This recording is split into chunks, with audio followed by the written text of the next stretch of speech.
Hello everyone. Exam warrior में आप सभी का स्वागत है। दोस्तों, बीपीएससी टीआरई 4 के किरण पब्लिकेशन के प्रैक्टिस सेट को आगे बढ़ाते हुए आज की इस क्लास में हम लोग इसके प्रैक्टिस सेट नंबर 14 के प्रश्नों को देखेंगे। दोस्तों, इसके पहले क्लास में हम लोग इसके 13 प्रैक्टिस सेट को कर चुके हैं। अगर आपने वो क्लास नहीं देखी है तो इसका प्लेलिस्ट बना है, वहां पर जाकर आप लोग सारी क्लास को देख सकते हैं। दोस्तों, इसमें हम लोग जीके जीएस के प्रश्नों को देखेंगे और अन्य सब्जेक्ट के लिए इसका पीडीएफ आप लोग टेलीग्राम से ले लीजिएगा और टेलीग्राम का लिंक आपको डिस्क्रिप्शन बॉक्स या कमेंट बॉक्स में मिल जाएगा। तो चलिए शुरू करते हैं। आज का पहला प्रश्न है, निम्नलिखित में से कौन सा एक जीव से लेकर जीवमंडल तक के जैविक संगठन का सही क्रम है? करा कौन सा एक जीव से लेकर जीवमंडल तक के जैविक संगठन का सही क्रम है? तो इसका राइट आंसर हो जाएगा ऑप्शन 3। ऑप्शन 3 इसका राइट आंसर हो जाएगा। जीव के बाद जनसंख्या, जनसंख्या मिलकर समुदाय का निर्माण करते हैं और समुदाय मिलकर पारिस्थितिक तंत्र बनाते हैं और पारिस्थितिक तंत्र से भूदृश्य यानी जीवमंडल का निर्माण होता है। ऑप्शन 3 इसका करेक्ट आंसर हो जाएगा। देखिए, हम लोग जैविक संगठन के स्तर की बात करें तो सबसे पहले इसमें क्या आता है? परमाणु आता है। और जो ये परमाणु होता है ये जैविक संगठन की सबसे सरल इकाई होती है। परमाणु से मिलकर क्या बनता है? अणु बनता है। ठीक है, परमाणु मिलकर अणु का निर्माण करते हैं। अणु से क्या बनता है? अणु मिलकर कोशिका का निर्माण करते हैं। ठीक है, अणु से कोशिका का निर्माण होता है। कोशिका मिलकर किसका निर्माण करते हैं? ऊतक का निर्माण करते हैं। ठीक है, कोशिका से ऊतक का निर्माण होता है और जो ऊतक होते हैं ये मिलकर अंग बनाते हैं। ठीक है, और अंग मिलकर क्या बनाते हैं? अंग से मिलकर अंग तंत्र का निर्माण होता है। ठीक है, अंग से अंग तंत्र का निर्माण होता है। अंग तंत्र से जीव का निर्माण होता है। ठीक है, अंग तंत्र से एक जीव का निर्माण होता है। जीव मिलकर क्या बनाते हैं? जनसंख्या का निर्माण करते हैं और जनसंख्या मिलकर समुदाय का निर्माण करते हैं और समुदाय मिलकर पारिस्थितिक तंत्र और उसके बाद पारिस्थितिक तंत्र मिलकर भूदृश्य यानी जीवमंडल का निर्माण करते हैं। तो ये जैविक संगठन की इकाई है। ये क्रम आप लोग ध्यान रखिएगा। सबसे पहले परमाणु, परमाणु के बाद अणु, अणु से कोशिका, कोशिका से ऊतक, ऊतक से अंग, अंग से अंगतंत्र, अंगतंत्र से जीव का निर्माण होता है। उसके बाद जीव मिलकर जनसंख्या, उसके बाद समुदाय, फिर पारिस्थितिक तंत्र, उसके बाद जीवमंडल का निर्माण होता है। ठीक है, ये क्रम ध्यान रखिएगा, इंपॉर्टेंट है। नेक्स्ट है, प्रकाश संश्लेषण का अंतिम उत्पाद है। देखिए, यहाँ पे पूछा प्रकाश संश्लेषण का अंतिम उत्पाद क्या होता है? तो आप सभी को पता है क्या होता है? ग्लूकोज यानी कार्बोहाइड्रेट। ऑप्शन 1 इसका करेक्ट आंसर हो जाएगा, कार्बोहाइड्रेट। प्रकाश संश्लेषण किसे कहते हैं? तो आप सभी को पता है कि हरे पेड़ पौधे CO2, हरे पेड़ पौधे CO2 जल एवं क्लोरोफिल के द्वारा सूर्य के प्रकाश की उपस्थिति में ग्लूकोज का निर्माण करते हैं तथा ऑक्सीजन मुक्त करते हैं। इसी प्रक्रिया को क्या कहा जाता है? इसी को प्रकाश संश्लेषण कहा जाता है। इसको हम लोग समीकरण के माध्यम से समझते हैं। देखिए, इसका समीकरण ध्यान रखिएगा, 6CO2 प्लस 6H2O यानी जल, उसके बाद सूर्य का प्रकाश और क्लोरोफिल की उपस्थिति में क्या बनता है? ग्लूकोज बनता है, यानी C6H12O6 का निर्माण होता है और इसमें 6O2 मुक्त होता है, यानी ऑक्सीजन का निर्माण होता है।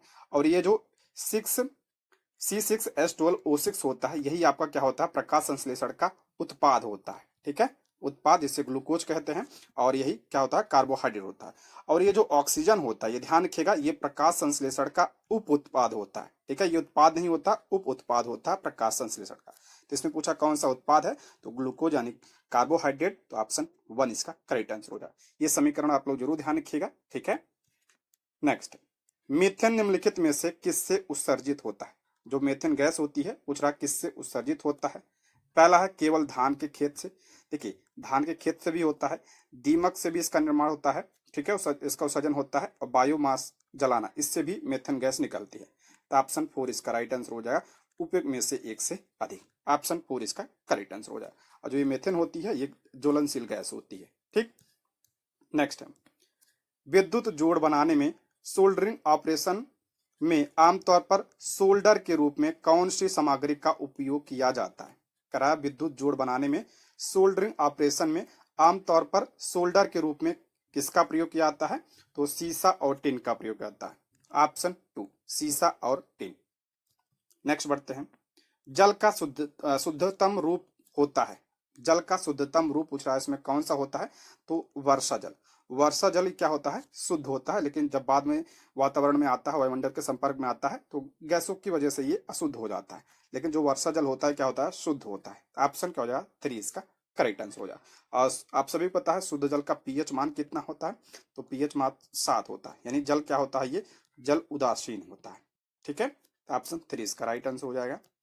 नेक्स्ट है, निम्नलिखित में से कौन सा आरडीएक्स का जो है दूसरा नाम क्या है, इसका दूसरा नाम होता है, ऑप्शन 3 इसका राइट आंसर हो जाएगा, साइक्लोनाइट।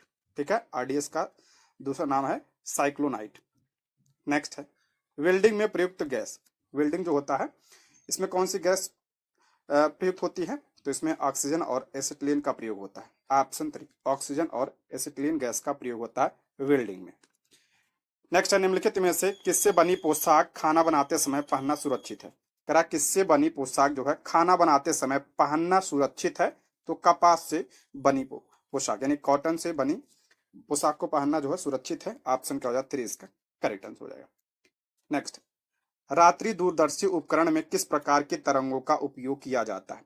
रात्रि दूरदर्शी उपकरण में किस प्रकार के तरंगों का उपयोग किया जाता है, तो अवरक्त तरंग का इसमें प्रयोग किया जाता है। ऑप्शन 3 अवरक्त तरंग। नेक्स्ट है, मोहेयर किस जानवर से प्राप्त किया जाता है। मोहेयर जो होता है ये ऊन होता है। ठीक है, किससे प्राप्त किया जाता है, तो ये अंगोरा बकरी से प्राप्त किया जाता है। ऑप्शन 1 इसका राइट आंसर हो जाएगा, अंगोरा बकरी। ठीक है, ऑप्शन 1 इसका करेक्ट आंसर हो जाएगा। नेक्स्ट है, गोदावरी, महानदी, नर्मदा और ताप्ती नदियों की लंबाई के घटते क्रमानुसार कौन सा क्रम सही है। गोदावरी, महानदी, नर्मदा और ताप्ती नदियों की लंबाई के घटते क्रमानुसार कौन सा क्रम सही है, तो इसका राइट आंसर हो जाएगा आपका ऑप्शन 2 गोदावरी, इसके बाद नर्मदा, फिर महानदी, फिर ताप्ती। गोदावरी की बात करते हैं, इसकी लंबाई कितनी है, तो 1465 किलोमीटर इसकी लंबाई है, और ये प्रायद्वीपीय भारत यानी दक्षिण भारत की सबसे लंबी नदी है। ठीक है, दक्षिण भारत की सबसे लंबी नदी कौन सी है, गोदावरी। उसके बाद नर्मदा की बात करें तो नर्मदा की लंबाई है 1312 किलोमीटर, और ये प्रायद्वीपीय भारत की दूसरी सबसे बड़ी नदी है। ठीक, फिर महानदी की बात करें तो इसकी लंबाई है 858 किलोमीटर, और ताप्ती नदी की बात करें तो 724 किलोमीटर इसकी क्या है, लंबाई है। इसमें अगर हम बात करें नर्मदा और ताप्ती की, नर्मदा और ताप्ती जो है ये अरब सागर में जाके गिरती हैं और ये ईस्चुरी का निर्माण करती है। बाकी जो गोदावरी और महानदी है ये जो है बंगाल की खाड़ी में जाकर गिरती हैं। ठीक है, नेक्स्ट है, बिहार के किस जिला में पहला प्लास्टिक वेस्ट मैनेजमेंट सेंटर खुलने जा रहा है। बिहार के किस जिला में पहला प्लास्टिक वेस्ट मैनेजमेंट सेंटर खुलने जा रहा है, तो ये भागलपुर में। ऑप्शन 3 इसका राइट आंसर हो जाएगा, भागलपुर में। भागलपुर की बात करें तो यहाँ पे क्या प्रसिद्ध है, तो ये रेशम के लिए प्रसिद्ध है, और इसीलिए जो है भागलपुर को क्या कहा जाता है, इसीलिए इसे सिल्क सिटी के नाम से भी जाना जाता है। ये कई बार आपके एग्जाम पूछा गया है, तो ध्यान रखिएगा इसको। नेक्स्ट, राज्यसभा के सदस्य बनने के लिए न्यूनतम आयु क्या है। राज्यसभा के सदस्य बनने के लिए न्यूनतम आयु कई बार बताया है 30 वर्ष। ठीक है, लोकसभा के लिए कितना चाहिए, तो लोकसभा के लिए 25 वर्ष चाहिए। ठीक है, राज्यसभा के लिए 30 वर्ष चाहिए। राष्ट्रपति के लिए कितना चाहिए, तो राष्ट्रपति के लिए 35 वर्ष चाहिए। उपराष्ट्रपति के लिए भी 35 वर्ष चाहिए। मतदाता के लिए कितना चाहिए, मतदाता के लिए 18 वर्ष चाहिए। ठीक है, राज्यसभा की बात करते हैं, इसे क्या कहा जाता है, इसे उच्च सदन भी कहा जाता है। ठीक है, ये उच्च सदन है, और ये कैसा सदन है, स्थायी सदन है, यानी इसका विघटन नहीं किया जा सकता है। अगर पूछे, देखिए प्रश्न दो प्रकार से पूछा जाता है। अगर प्रश्न पूछे कि राज्यसभा का कार्यकाल कितना होता है, तो ध्यान रखिएगा राज्यसभा का कोई कार्यकाल नहीं होता, राज्यसभा स्थायी होती है। लेकिन अगर पूछे कि राज्यसभा के सदस्यों का कार्यकाल कितना होता है, तो सदस्यों का कार्यकाल 6 वर्ष होता है। ठीक है, कितना होता है, सदस्यों का कार्यकाल 6 वर्ष होता है, और प्रत्येक 2 वर्ष में 1/3 सदस्य जो होते हैं क्या होते हैं, रिटायर होते रहते हैं। ठीक है, ये ध्यान रखिएगा, इंपॉर्टेंट है ये।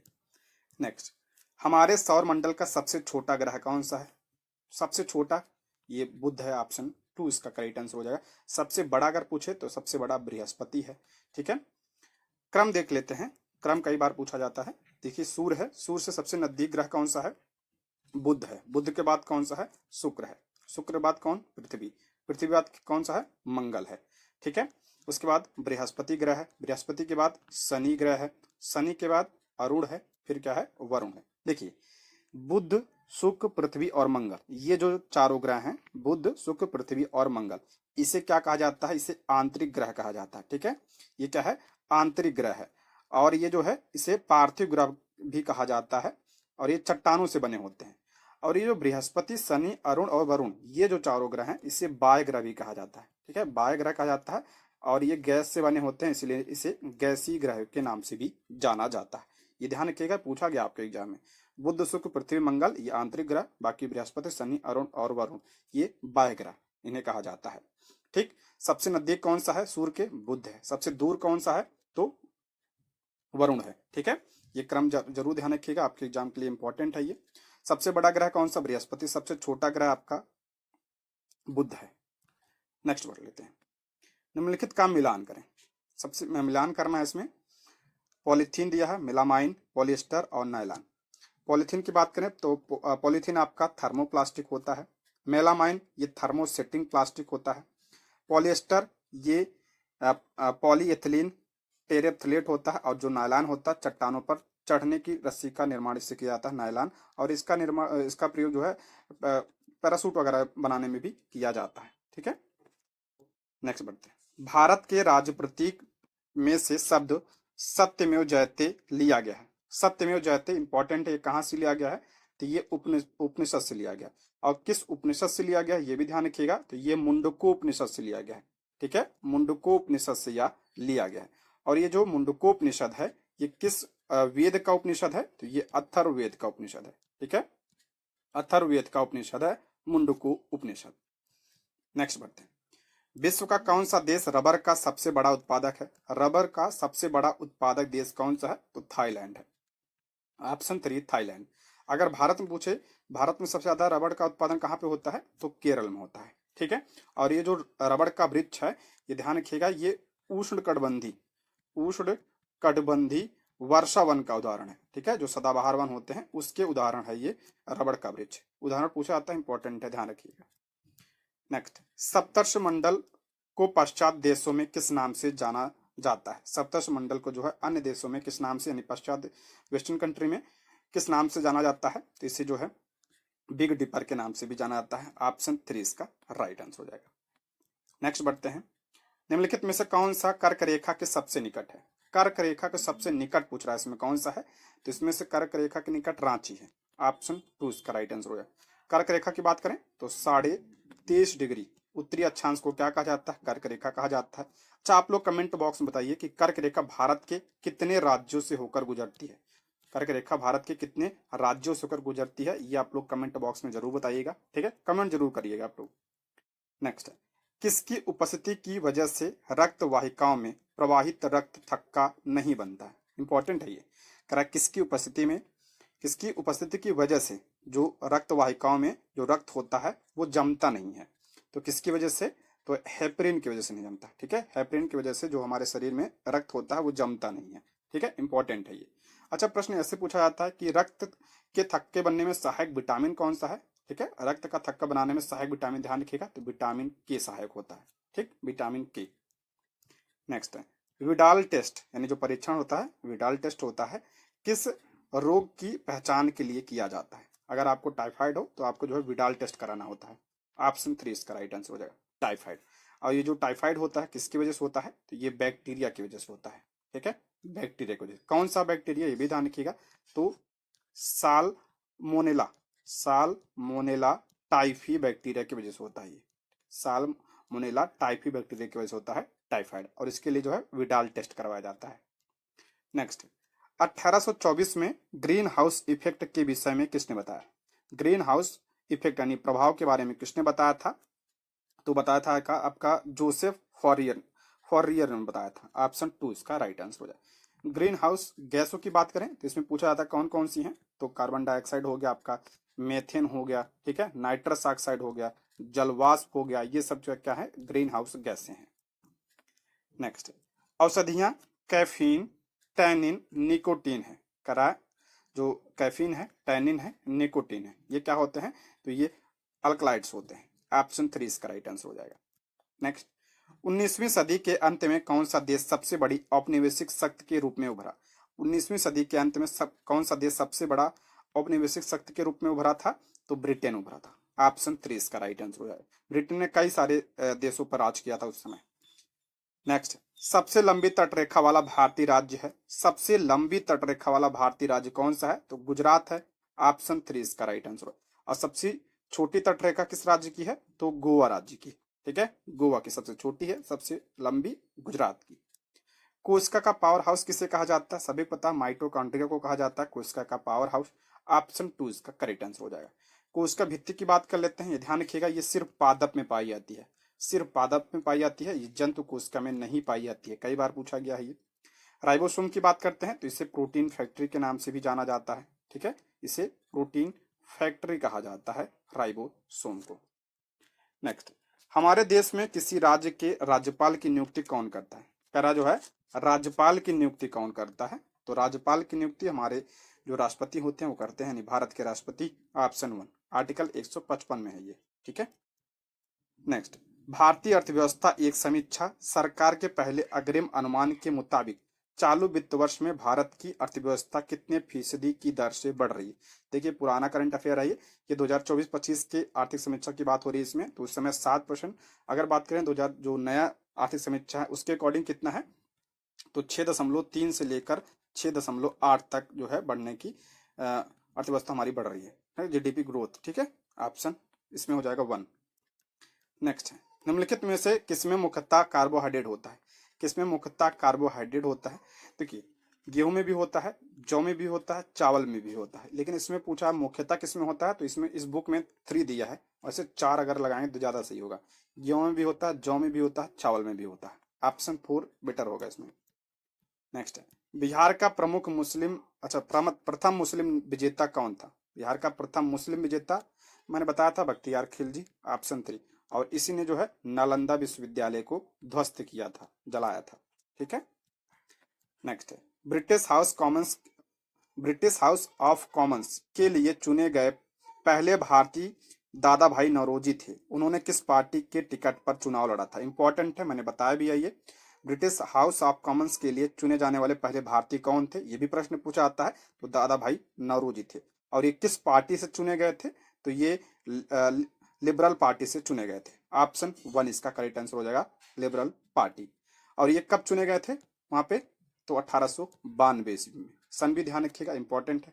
दादा भाई नौरोजी की बात करें, इन्हें क्या कहा जाता है? इन्हें grand old man of India के नाम से भी जाना जाता है। इनकी पुस्तक कौन सी है? Poverty and un British rule in India इनकी पुस्तक है, और इसी में इन्होंने धन निष्कासन का सिद्धांत भी दिया था। तो इतने सारे प्रश्न इनसे बनते हैं, तो ध्यान रखिएगा आप लोग। ठीक है, नेक्स्ट, रविन्द्रनाथ टैगोर ने किस कारण से अपनी उपाधि अंग्रेजों को सौंप दी थी? क्या था? रविन्द्रनाथ टैगोर ने किस कारण से अपनी उपाधि अंग्रेजों को सौंप दी थी? तो जालियांवाला बाग हत्याकांड की वजह से। ऑप्शन 3 इसका करेक्ट आंसर होगा। और इन्हें कौन सी उपाधि मिली थी? तो नाइट हुड की उपाधि मिली थी इन्हें। ठीक है, नाइट हुड की उपाधि इन्हें मिली थी, लेकिन जालियांवाला बाग जब हत्याकांड हुआ उसके बाद इन्होंने यह उपाधि लौटा दी। जालियांवाला बाग हत्याकांड कब हुआ था? तो 13 अप्रैल 1919 को यह हत्याकांड हुआ था। पूछा गया था कि किस दिन हुआ था, उस दिन कौन सा मतलब क्या था? तो उस दिन वैसाखी का दिन था। ठीक है, वैसाखी का दिन था, ये आपके एग्जाम में पूछा गया था, इसको भी आप लोग ध्यान रख सकते हैं। नेक्स्ट, भारतीय राष्ट्रीय कांग्रेस ने निम्नलिखित में से किस गोलमेज सम्मेलन में भाग नहीं लिया? देखिए, प्रश्न को ध्यान से पढ़िएगा। भारतीय राष्ट्रीय कांग्रेस ने किस गोलमेज सम्मेलन में भाग नहीं लिया था? तो कांग्रेस ने जो है पहले में भाग नहीं लिया था और तीसरे में भाग नहीं लिया था। तो ऑप्शन 4 इसका राइट आंसर हो जाएगा। कांग्रेस ने सिर्फ दूसरे में भाग लिया था। ठीक है, कांग्रेस ने सिर्फ दूसरे में भाग लिया था। और कांग्रेस की तरफ से कौन भाग लिया था ये भी पूछा जाता है, तो महात्मा गांधी जी भाग लिए थे। देखिए, प्रश्न दोनों तरीके से पूछा जाता है। पहला पूछा जाता है कि गांधी जी किस गोलमेज सम्मेलन में भाग लिए थे, तो दूसरे में। और ऐसे भी पूछा जाता है कि कांग्रेस ने किसमें भाग लिया था, तो दूसरे में। और कांग्रेस की तरफ से कौन भाग लिया था, तो महात्मा गांधी जी भाग लिए थे। और पूछा जाता है कि गांधी जी में भाग लेने के लिए किस जहाज से गए थे वहां पे लंदन में, तो एसएस राजपुताना नामक जहाज से गए थे। एसएस राजपुताना नामक जहाज से गांधी जी लंदन गए थे। ठीक, अच्छा, पूछा जाए कि तीनों गोलमेज सम्मेलन में किसने भाग लिया, तो तीनों में भाग लिया था डॉक्टर भीमराव अम्बेडकर ने, एम आर जयकर ने, तेज बहादुर सप्रू ने। इन्होंने जो है तीनों गोलमेज सम्मेलन में भाग लिया था। ठीक है, नेक्स्ट, भारत विभाजन के समय भारतीय राष्ट्रीय कांग्रेस के अध्यक्ष थे। भारत विभाजन के समय पूछ रहा है, भारतीय राष्ट्रीय कांग्रेस के अध्यक्ष कौन थे? तो उस समय JB कृपलानी अध्यक्ष थे। ठीक है, कौन, जेबी कृपलानी थे। नेक्स्ट, सूर्य ग्रहण तब होता है जब, कह रहा सूर्य ग्रहण तब होता है जब, तो ऑप्शन 3, जब चंद्रमा सूर्य और पृथ्वी के बीच आ जाता है तो क्या होता है, सूर्य ग्रहण होता है। देखिए सूर्य ग्रहण कब होगा, जब सूर्य और पृथ्वी के बीच, ये आपका क्या है, पृथ्वी है और ये सूर्य है, और इसके बीच क्या कौन आ जाता है, चंद्रमा आ जाता है। ठीक है, तब क्या होता है, तब जो सूर्य का प्रकाश होता है ये जो है देखिए पूरा पृथ्वी पर नहीं पहुंच पाता चंद्रमा की वजह से, इसलिए जो है यहाँ पे छाया दिखाई देता है, इसी को हम क्या कहते हैं, सूर्य ग्रहण कहते हैं। ठीक है, जब सूर्य और चंद्रमा के सूर्य और पृथ्वी के बीच कौन आता है, चंद्रमा, तब ऐसा क्या होता है, सूर्य का प्रकाश पृथ्वी पर नहीं पहुंच पाता है, इसलिए हम कहते हैं कि क्या लगा है, सूर्य ग्रहण लगा है। और चंद्र ग्रहण क्या होता है, तो जब सूर्य और चंद्रमा, सूर्य और चंद्रमा के बीच कौन आ जाता है, पृथ्वी आ जाता है। ठीक है, जब सूर्य और चंद्रमा की पृथ्वी आ जाता है तो क्या होता है, चंद्र ग्रहण होता है। देखिए जो चंद्रमा होता है ये प्रकाश किससे प्राप्त करता है, सूर्य से प्राप्त करता है, लेकिन जब इसमें जो है बीच में पृथ्वी आ जाती है तो प्रकाश चंद्रमा पर नहीं पहुंच पाता है, इसलिए चंद्रमा पर छाया दिखाई देता है, तो हम क्या कहते हैं कि चंद्र ग्रहण लगा है। तो ये ध्यान रखिएगा, सूर्य ग्रहण में चंद्रमा बीच में आ जाता है और इसमें कौन आ जाता है, चंद्र ग्रहण में पृथ्वी बीच में आ जाती है। ठीक है, नेक्स्ट, निम्नलिखित में से कौन सा कथन सिराओं के संबंध में सही है, सिरा, सिरा और धमनी, वही है, सिरा के बारे में पूछ रहा है इसमें, कह रहा कौन सा कथन मतलब सही है। पहला है, ये ऑक्सीजन समृद्ध रक्त वहन करती है, मैंने बताया था कि जो ऑक्सीजन समृद्ध रक्त होता है उसे हम शुद्ध रक्त कहते हैं, और ये जो है इसका वहन कौन करता है, तो धमनी करता है, ना कि जो है सिरा करता है, तो पहला गलत हो गया। यह रक्त को हृदय से शरीर के सब भागों में ले जाती है, नहीं, हृदय से शरीर के सब भागों में कौन ले जाता है, तो धमनी ले जाती है। इसमें वाल्व होते, ये करेक्ट है। ठीक है, इसमें वाल्व होते, ये सही है, तो इसमें ऑप्शन क्या हो जाएगा, 3 इसका करेक्ट आंसर हो जाएगा। नेक्स्ट है, ग्रीनविच माध्य समय डैश पर स्थानीय समय है, ग्रीनविच माध्य समय करा कि डैश पर स्थानीय समय है, तो इसका करेक्ट आंसर हो जाएगा ऑप्शन 1, प्राइम मेरिडियन, ऑप्शन 1 इसका करेक्ट आंसर हो जाएगा। ग्रीनविच माध्य किसे कहा जाता है, तो 0 डिग्री देशांतर को हम क्या कहते हैं, ग्रीनविच माध्य समय कहते हैं, इसे क्या कहते हैं, समय रेखा कहते हैं, यानी जो समय का निर्धारण होता है इसी के माध्यम से होता है, 0 डिग्री देशांतर। ठीक है, ऑप्शन 1 इसका करेक्ट आंसर हो जाएगा। अच्छा, तिथि रेखा किसे कहते हैं, तो 180 डिग्री जो देशांतर रेखा होती है उसे क्या कहते हैं, तिथि रेखा कहते हैं। नेक्स्ट, निम्नलिखित में से कौन सा देश यूरेनियम का सबसे प्रमुख उत्पादक है, यूरेनियम का सबसे प्रमुख उत्पादक देश इसमें पूछा कौन सा है। देखिए सबसे ज्यादा यूरेनियम कहाँ पे होता है, कजाकिस्तान में होता है। ठीक है, कजाकिस्तान में सबसे ज्यादा होता है, लेकिन कजाकिस्तान ऑप्शन में नहीं है, तो इसमें निम्नलिखित में पूछा, यानी इनमें से पूछा तो कजाकिस्तान के बाद कनाडा का नंबर आता है, इसलिए ऑप्शन 2 इसका राइट आंसर हो जाएगा। नेक्स्ट, निम्नलिखित में से कहाँ प्रवाल भित्तियां पाई जाती हैं, करा कहाँ प्रवाल भित्तियां पाई जाती हैं, प्रवाल भित्ति अंडमान और निकोबार द्वीप समूह में, करेक्ट है। कच्छ की खाड़ी में भी पाई जाती है, ये भी सही है, और मन्नार की खाड़ी में भी पाई जाती है, ऑप्शन 4 इसका राइट आंसर हो जाए, उपयुक्त में से एक से अधिक। देखिए प्रश्न पूछा जाता है कि विश्व की सबसे बड़ी प्रवाल भित्ति कौन सी है, विश्व की सबसे बड़ी प्रवाल भित्ति ध्यान रखिएगा, तो great great barrier great barrier reef है। ठीक है, ये विश्व की सबसे बड़ी प्रवाल भित्ति है, कहाँ पे है ये, तो ये ऑस्ट्रेलिया में है। ऑस्ट्रेलिया में कहाँ पे, तो ऑस्ट्रेलिया का जो पूर्वी तट है वहां पर ये है ग्रेट बैरियर रीफ, और ये विश्व की सबसे बड़ी प्रवाल भित्ति है। ठीक है, नेक्स्ट, भारत में निम्नलिखित में से किस स्थान पर एक वर्ष में सर्वाधिक वर्षा होती है, सर्वाधिक वर्षा मानसीराम में होती है, ऑप्शन 1 कहाँ पे है ये, मेघालय में। नेक्स्ट, किस राज्य में गंगा डॉल्फिन को राज्य जलीय जीव घोषित किया है, तो ये उत्तर प्रदेश ने किया, ऑप्शन 1 इसका राइट आंसर हो जाएगा। ठीक है, अगर पूछा जाए कि राष्ट्रीय डॉल्फिन अनुसंधान केंद्र कहाँ पे है, तो राष्ट्रीय डॉल्फिन अनुसंधान केंद्र ये पटना में है। ठीक, पटना में है। दोस्तों यदि आप हमारे चैनल पर नए हैं तो प्लीज चैनल को सब्सक्राइब करें, और अगर आपको क्लास पसंद आती है तो लाइक शेयर और कमेंट जरूर करें। आप लोग लाइक करते हैं, शेयर करते हैं, कमेंट करते हैं, इससे हमें मोटिवेशन मिलता है, जिससे हम आप लोगों के लिए क्लास को ला पाते हैं। तो आप लोग कमेंट बॉक्स में जरूर बताइएगा कि क्लास कैसी लगी, और कोई सुझाव भी हो तो वो भी आप लोग कमेंट बॉक्स में बताइएगा। ठीक है, नेक्स्ट बढ़ते हैं। झारखंड राज्य किस वर्ष अस्तित्व में आया, झारखंड राज्य किस वर्ष अस्तित्व में आया, तो यह आया था सन 2000 में, ऑप्शन 3 इसका राइट आंसर। झारखंड किससे अलग हुआ था, तो झारखंड जो है ये बिहार से अलग हुआ था। कब अलग हुआ था, तो 15 नवंबर सन 2000 में ये अलग हुआ था। देखिए सन 2000 में जो है 3 राज्य बने थे। एक तो आपका झारखंड हो गया जो बिहार से अलग हुआ। दूसरा ध्यान रखिएगा, सन 2000 में ही 1 नवंबर सन 2000 में कौन अलग हुआ था? तो इस दिन छत्तीसगढ़ अलग हुआ था। ठीक है, छत्तीसगढ़ राज्य बना था। और ये किससे अलग हुआ था? तो मध्य प्रदेश से यह अलग हुआ था छत्तीसगढ़। और एक और राज्य बना था 9 नवंबर को। 9 नवंबर सन 2000 को एक राज्य बना था, उत्तराखंड बना था। और ये उत्तराखंड किससे अलग हुआ था? तो ये उत्तर प्रदेश से अलग हुआ था। ठीक है, नेक्स्ट है, सौरमंडल का कौन सा ग्रह स्थलीय यानी चट्टानी ग्रह नहीं है? देखिए अभी इसके बारे में मैंने ऊपर बताया था, कौन सा स्थलीय ग्रह नहीं है, कौन सा चट्टानी ग्रह और इसी को आंतरिक ग्रह भी कहते हैं। ठीक है, आंतरिक ग्रह भी इसे कहा जाता है।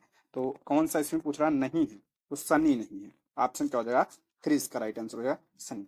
मैंने बताया था ना, बुध शुक्र पृथ्वी और मंगल, बुध शुक्र और पृथ्वी और जो मंगल हैं ये चट्टानी ग्रह हैं। ठीक है, इन्हें आंतरिक ग्रह भी कहा जाता है। बाकी जो बृहस्पति, शनि, अरुण और वरुण है, इन्हें गैसीय ग्रह कहा जाता है और बाह्य ग्रह भी इन्हें कहा जाता है। तो ऑप्शन 3 इसका राइट आंसर हो जाएगा। नेक्स्ट, मानव शरीर के किस अंग में वसा का पूर्ण पाचन होता है? वसा का पूर्ण पाचन ध्यान रखिएगा, छोटी आंत में होता है वसा का पूर्ण पाचन।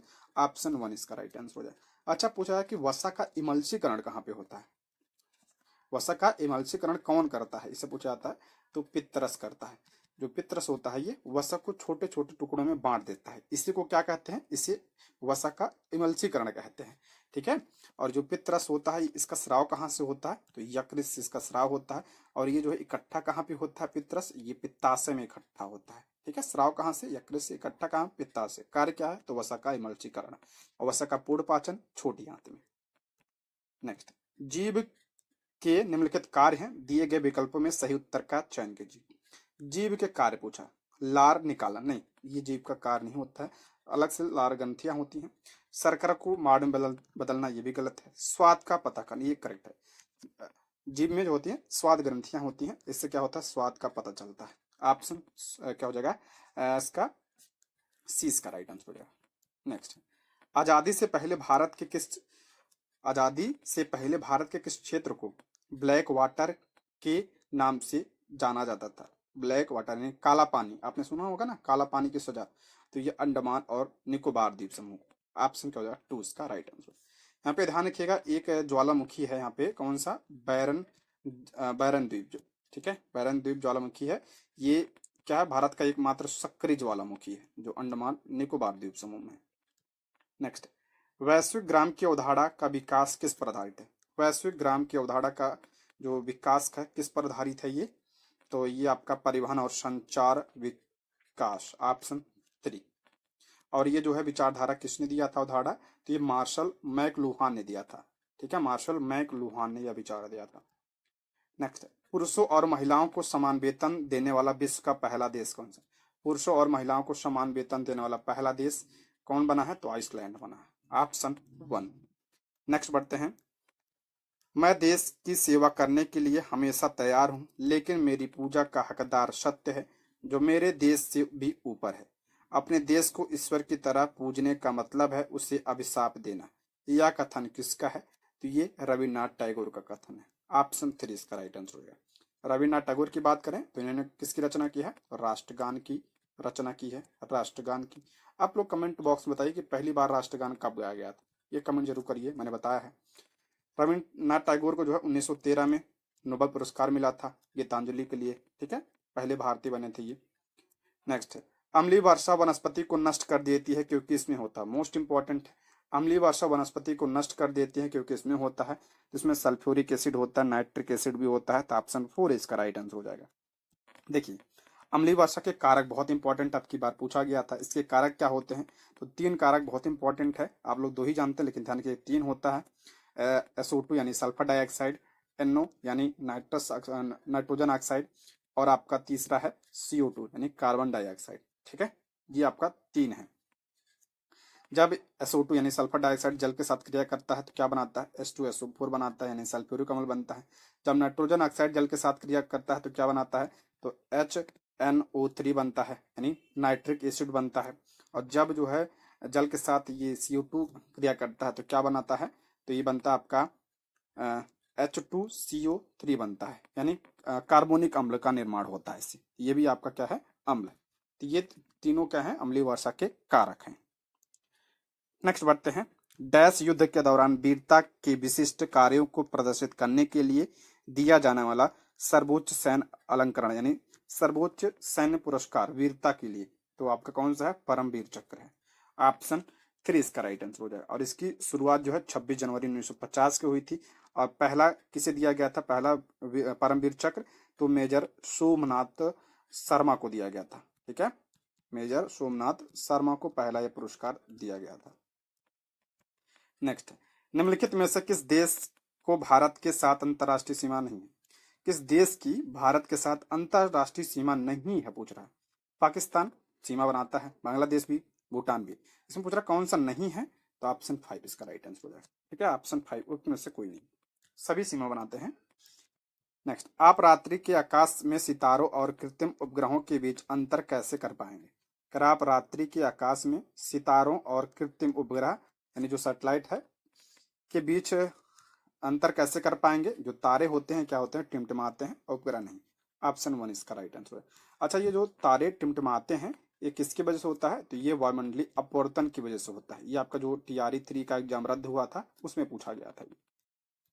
नेक्स्ट, श्वेत प्रकाश की एक किरण कांच के प्रिज्म पर आपतित होती है, वह प्रकाश वर्ण जो कांच के प्रिज्म से गुजरने पर अधिकतम विचलित होती है। इंपॉर्टेंट है, ये आपके TRE में कई बार पूछा गया है ये।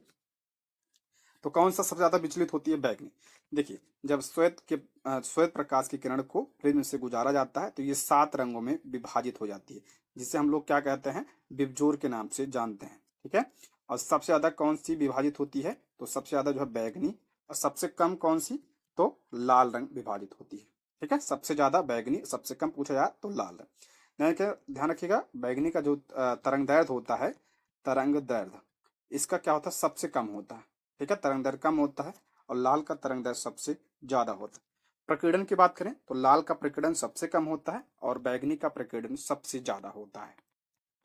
नेक्स्ट, अंतरराष्ट्रीय गरीबी उन्मूलन दिवस 2023 का विषय क्या है? 2023 कैसे पूछा है? तो इसका राइट आंसर हो जाएगा आपका ऑप्शन 1 इसका राइट आंसर है। सब कार्य और सामाजिक सुरक्षा सभी के लिए व्यवहार में गरिमा लाना। देखिए, ये तो 2023 का है। अंतरराष्ट्रीय गरीबी उन्मूलन दिवस कब मनाया जाता है? तो 17 अक्टूबर को यह मनाया जाता है। ठीक है, 17 अक्टूबर। और 2024 में बात करते हैं, इसका थीम क्या था? तो सामाजिक और संस्थागत दुर्व्यवहार को समाप्त करना, न्यायपूर्ण, शांतिपूर्ण और समावेशी समाज के लिए मिलकर कार्य करना। ये 2024 की थीम थी। ठीक है, नेक्स्ट, पाक खाड़ी किनके बीच स्थित है? पाक की खाड़ी किनके बीच स्थित है? तो श्रीलंका और भारत के बीच स्थित है ये। ऑप्शन 3। नेक्स्ट, सूर्य से चंद्रमा के लिए गए उष्मा ऊर्जा का हस्तांतरण किसके द्वारा होता है? कराया जो है सूर्य से चंद्रमा के लिए जो उष्मा का स्थानांतरण होता है किसके द्वारा होता है? तो विकिरण के द्वारा होता है। ठीक है, ऑप्शन 1 इसका राइट आंसर होगा विकिरण। देखिए, जो उष्मा का स्थानांतरण होता है ये 3 प्रकार का होता है। एक तो आपका चालन विधि से होता है, ठीक है, दूसरा होता है आपका संवहन से होता है, और तीसरा होता है आपका विकिरण से होता है। ठीक है, तीसरा विकिरण से होता है। जो अगर ठोस में पूछा जाए, ठोस में उष्मा का स्थानांतरण किससे होता है? तो चालन से होता है। संवहन से किस में होता है? तो गैस और द्रव में उष्मा का स्थानांतरण संवहन से होता है। और विकिरण से आपका जैसे सूर्य से चंद्रमा उष्मा का स्थानांतरण विकिरण के माध्यम से होता है। ठीक है, नेक्स्ट है, निम्नलिखित में से दक्षिण भारत की सबसे ऊंची चोटी कौन सी है? दक्षिण भारत की सबसे ऊंची चोटी कौन सी है?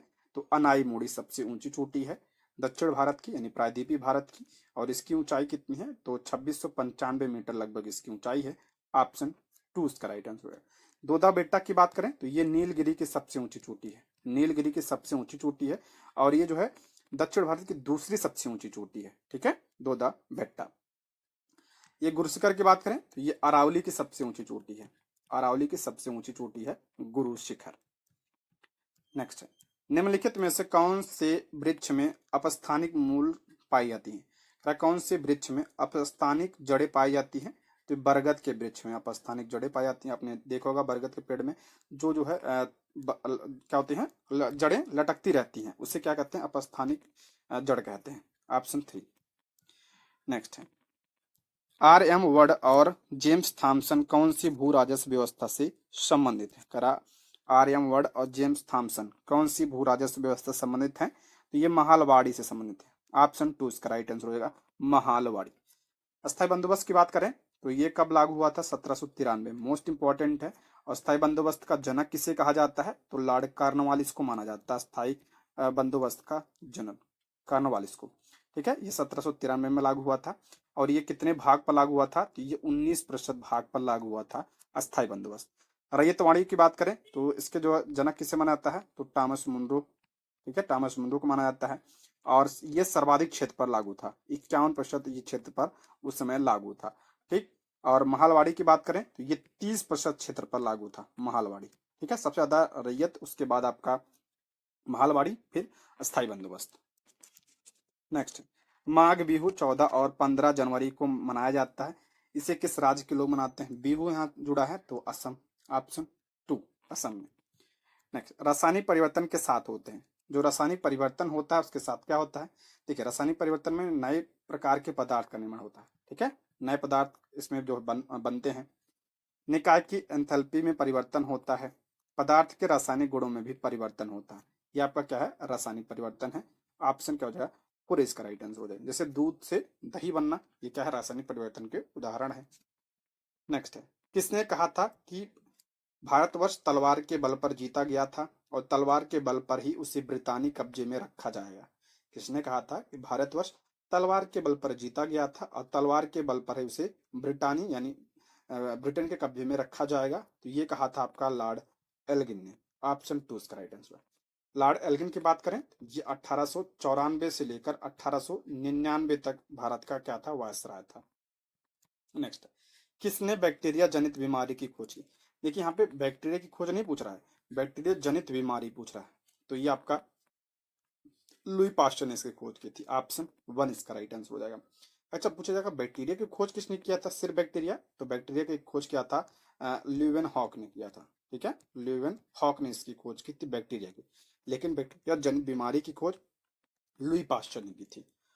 रोनाल्ड रॉस की बात करें तो उन्होंने जो मलेरिया परजीवी है उसकी खोज किया था। ठीक है, रोनाल्ड रॉस ने।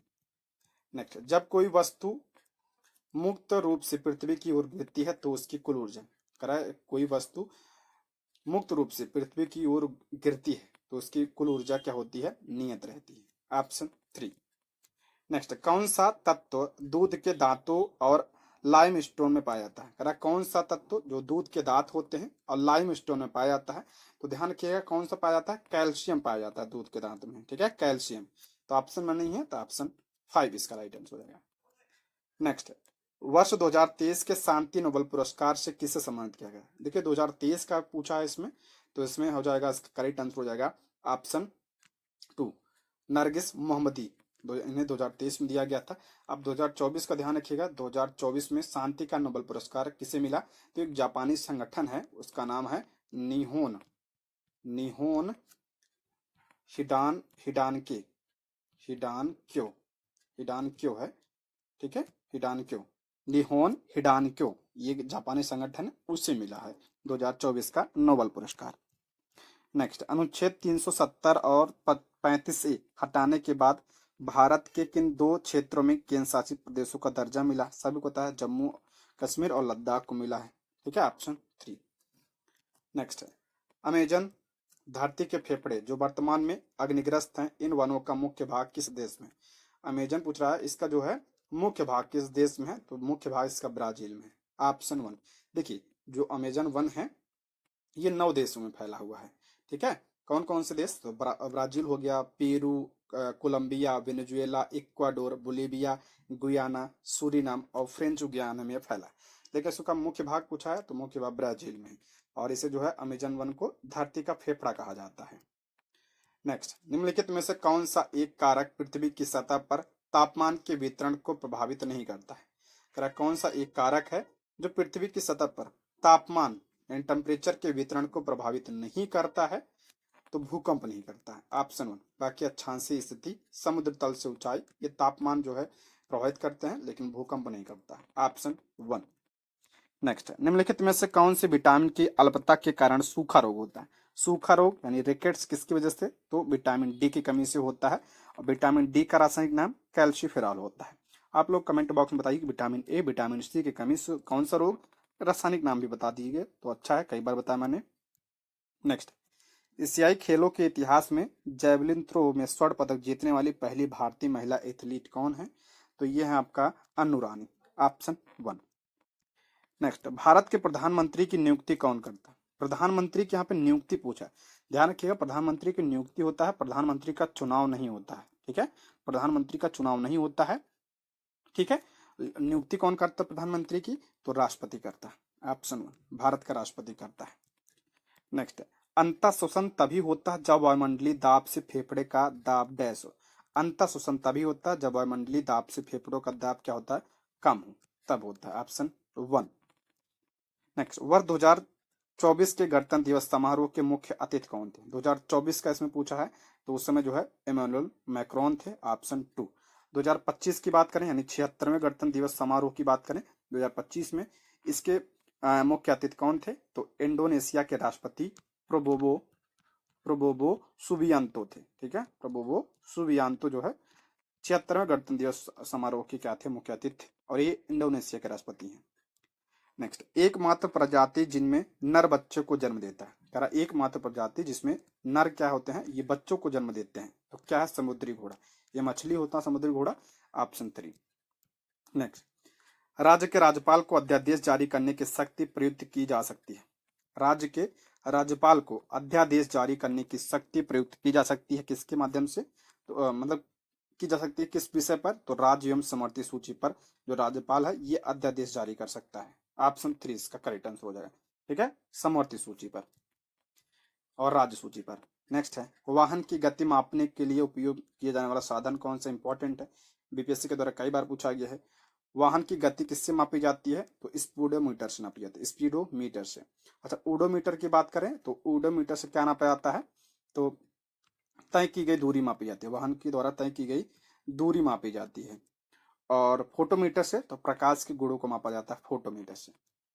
नेक्स्ट, 1920 1919 1920 के दौरान दरभंगा राज्य में किसान आंदोलन का नेता कौन था? दरभंगा राज्य में किसान आंदोलन का नेता कौन था? तो स्वामी विद्यानंद थे, ऑप्शन 2। नेक्स्ट, भारतीय क्षेत्र में स्थित दो ज्वालामुखी कौन से हैं? भारत में कौन सा दो ज्वालामुखी है? तो एक आपका बैरन है, एक नारकुंडम है, दोनों अंडमान निकोबार पे हैं। और बैरन क्या है? ये बैरन जो है ज्वालामुखी, ये सक्रिय ज्वालामुखी है। नेक्स्ट, कुडुक झारखंड की भाषा है, कुडुक भाषा में तोरंग का अर्थ क्या है? जो कुडुक है ये झारखंड की भाषा है, और कुडुक में तोरंग क्या होता है? जंगल को कहा जाता है, ऑप्शन 2। नेक्स्ट, किस देश ने विश्व का पहला इलेक्ट्रिक जहाज बनाया? विश्व का पहला इलेक्ट्रिक जहाज किसने? चीन ने बनाया, ऑप्शन 3। नेक्स्ट, भारत के 1 रुपए और कम मूल्य वर्ग के करेंसी नोट और सिक्के कौन जारी करता है? 1 रुपए का नोट और कम मूल्य वर्ग के करेंसी नोट और सिक्के जारी कौन करता है? तो वित्त मंत्रालय के द्वारा जारी किया जाता है। प्रश्न पूछा जाता है कि 1 रुपए के नोट पर किसका हस्ताक्षर होता है? तो वित्त सचिव का हस्ताक्षर होता है, ठीक है, वित्त सचिव का हस्ताक्षर होता है उस पर। और उसके ऊपर के जो नोट होते हैं उसको जारी कौन करता है? आरबीआई जारी करता है, और उस पर जो है आरबीआई का हस्ताक्षर के गवर्नर का हस्ताक्षर होता है, लेकिन 1 रुपए पर वित्त सचिव का हस्ताक्षर होता है। नेक्स्ट, चुंबकीय प्रवाह को मापने के लिए किसका प्रयोग किया था? चुंबकीय प्रवाह को मापने के लिए किसका प्रयोग किया जाता है? तो फ्लक्स मीटर का प्रयोग करता है, ऑप्शन 2, फ्लक्स मीटर। हाइग्रोमीटर और हाइड्रोमीटर, हाइड्रोमीटर से क्या नापते हैं? तो इसमें जो है द्रव का घनत्व मापा जाता है इससे। और हाइग्रोमीटर ध्यान रखिएगा, इससे क्या मापा जाता है? आर्द्रता मापी जाती है। नेक्स्ट, निम्नलिखित में से कौन सा कथन राज्य के नीति निर्देशक सिद्धांत के विषय में सही नहीं? नीति निर्देशक सिद्धांत के विषय में सही नहीं पूछा, इसमें कौन सा नहीं सही है?